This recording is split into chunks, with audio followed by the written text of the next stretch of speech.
കൃഷി മാസ്റ്ററിൻ്റെ പുതിയൊരു ലക്കത്തിലേക്ക് എല്ലാവർക്കും സ്വാഗതം. നമ്മുടെ അടുക്കളത്തോട്ടത്തിലെ പയറ്, വഴുതന, വെണ്ട, തക്കാളി എന്നിവയുടെയെല്ലാം ഇലകൾ പുഴുക്കൾ തിന്ന് അരിപ്പ പോലെ ആക്കുന്നത് വലിയൊരു പ്രശ്നം തന്നെയാണ്. എത്ര ശ്രദ്ധിച്ചാലും ഒറ്റ രാത്രി കൊണ്ട് തന്നെ ചെടിയുടെ ഇലകൾ മുഴുവനായും തിന്നു തീർക്കാൻ ഇത്തരം പുഴുക്കൾക്ക് കഴിയും.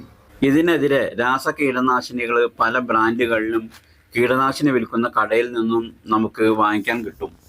അത് വാങ്ങി പ്രയോഗിച്ചു കഴിഞ്ഞാൽ പുഴുശല്യം പൂർണ്ണമായും മാറിക്കിട്ടും എന്നത് ശരിയാണ്. പക്ഷേ അതുകൊണ്ട് കാര്യമില്ലല്ലോ. വിഷമടിക്കാത്ത പച്ചക്കറികൾ കഴിക്കാനാണല്ലോ നാമൊക്കെ ഇത്ര ബുദ്ധിമുട്ടി ഇതൊക്കെ നട്ടു വളർത്തുന്നത്. അപ്പോൾ രാസകീടനാശിനികളൊന്നും ഉപയോഗിക്കാതെ തികച്ചും ജൈവ രീതിയിൽ വീട്ടിലുള്ള ചില സാധനങ്ങൾ വെച്ച് എങ്ങനെ ഇത്തരം കീടങ്ങളെ പ്രതിരോധിക്കാം എന്ന് നോക്കാം. 2 വിധത്തിലുള്ള ജൈവ മാർഗങ്ങളാണ് ഞാനിവിടെ പറയുന്നത്. അതിലെ ആദ്യത്തേത് കാന്താരി മുളകും വെളുത്തുള്ളിയും കൊണ്ടുള്ള മിശ്രിതമാണ്.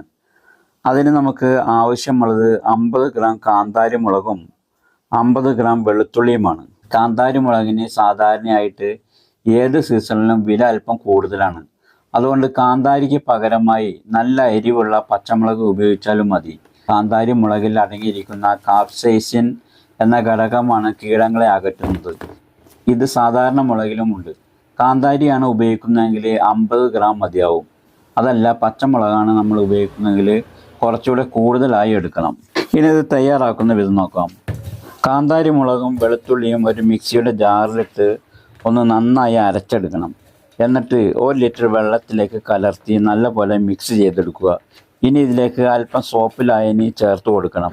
സോപ്പ് ലായനി ചേർക്കുന്നത് കീടനാശിനി ചെടികളുടെ ഇലകളിൽ ഒട്ടിപ്പിടിക്കാൻ വേണ്ടിയാണ്. ഇനി ഇത് വൈകുന്നേര സമയങ്ങളിൽ ഇലകളുടെ ഇരുവശങ്ങളിലും തെളിച്ചു കൊടുത്താൽ മതി. ഇവ എങ്ങനെയാണ് കീടങ്ങൾക്കെതിരെ പ്രതിരോധിക്കുന്നത് എന്നുകൂടി പറയാം. കാന്താരി മുളകും വെളുത്തുള്ളിയും സസ്യങ്ങളെ ആക്രമിക്കുന്ന പുഴുക്കൾക്കും കീടങ്ങൾക്കുമെതിരെ വളരെ ശക്തമായി പ്രവർത്തിക്കുന്ന 2 പ്രകൃതി ഘടകങ്ങളാണ്. കാന്താരി മുളകിലെ പ്രധാന ഘടകം കാപ്സൈസിൻ എന്ന രാസവസ്തുവാണ്. ഇതിന് അതിശക്തമായ എരിവും ചൂടും നൽകാനുള്ള കഴിവുണ്ട്. അതുകൊണ്ട് ഇവ പുഴുക്കളുടെ മൃദുവായ ശരീരത്തിൽ ഈ ലായനി വീഴുമ്പോൾ അസ്വസ്ഥതയും പൊള്ളലും ഉണ്ടാകുന്നു. ഇത് പുഴുക്കളെ ചെടിയിൽ നിന്നും വിട്ടുപോകാനോ ചത്തുപോകാനോ പ്രേരിപ്പിക്കുന്നു.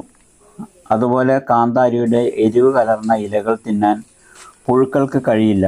അതും അവയുടെ ഭക്ഷണക്രമത്തെ തടസ്സപ്പെടുത്തുകയും ക്രമേണ പുഴുക്കളെ നശിപ്പിക്കുകയും ചെയ്യുന്നു. അതുപോലെ തന്നെ വെളുത്തുള്ളിയുടെ രൂക്ഷഗന്ധം ഇലതീനി പുഴുക്കളെയും മറ്റു കീടങ്ങളെയും ചെടികളിലേക്ക് വരുന്നത് തടഞ്ഞു നിർത്തുന്നു.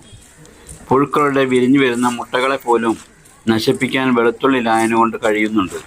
ഈ മിശ്രിതം തയ്യാറാക്കി ഉപയോഗിക്കുമ്പോൾ ചില കാര്യങ്ങൾ നാം ശ്രദ്ധിക്കേണ്ടതുണ്ട്. കാന്താരിയും വെളുത്തുള്ളിയും നേരിട്ട് ചെടികളിൽ അടിച്ചാൽ ചെടിയുടെ ഇലകൾ കരിഞ്ഞു പോകാൻ സാധ്യതയുണ്ട്. അതിനാൽ വെള്ളം ചേർത്ത് നേർപ്പിച്ചതിന് ശേഷം മാത്രം ഉപയോഗിക്കാൻ പാടുള്ളൂ. അതുപോലെ തന്നെ ഇലകളിൽ ഈ മിശ്രിതം സ്പ്രേ ചെയ്ത് കൊടുത്താൽ അത് കുറച്ചു നേരം ഇലകളിൽ തങ്ങി നിൽക്കാൻ അതിൽ അല്പം സോപ്പ് ലായനിയോ ബാർ സോപ്പ് കലക്കിയ വെള്ളമോ ചേർക്കുന്നത് നല്ലതാണ്.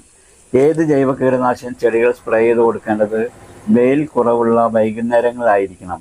കാരണം പുഴുക്കൾ പുറത്തിറങ്ങുന്നത് സാധാരണയായി രാത്രി കാലങ്ങളിലാണ്. അതുകൊണ്ട് ഇത് സ്പ്രേ ചെയ്യേണ്ടത് വൈകുന്നേരങ്ങളിലാണ്. ഇതുപോലെ പുഴുക്കളെ ഓടിക്കാനുള്ള മറ്റൊരു ഫലപ്രദമായ കീടനാശിനിയാണ് വേപ്പെണ്ണ വെളുത്തുള്ളി മിശ്രിതം.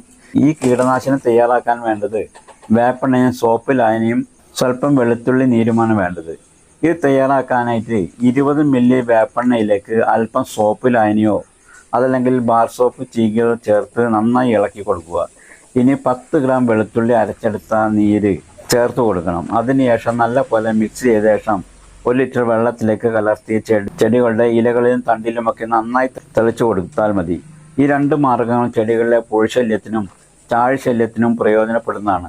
അതുപോലെ തന്നെ ചെടികളുടെ ചുവട്ടിൽ വെള്ളം കെട്ടിക്കിടക്കാതെ നോക്കുന്നതും കളകൾ കൃത്യമായി നീക്കുന്നതും ചാഴിയുടെയും ഇലതീനി പുഴുക്കളുടെയും ശല്യം കുറക്കാൻ സഹായിക്കും. അപ്പോൾ വീഡിയോ നിങ്ങൾക്ക് ഉപകാരപ്രദമായെന്ന് കരുതട്ടെ. ഇനി മറ്റൊരു കൃഷി ടിപ്സുമായി വീണ്ടും കാണാം. Okay, thank you.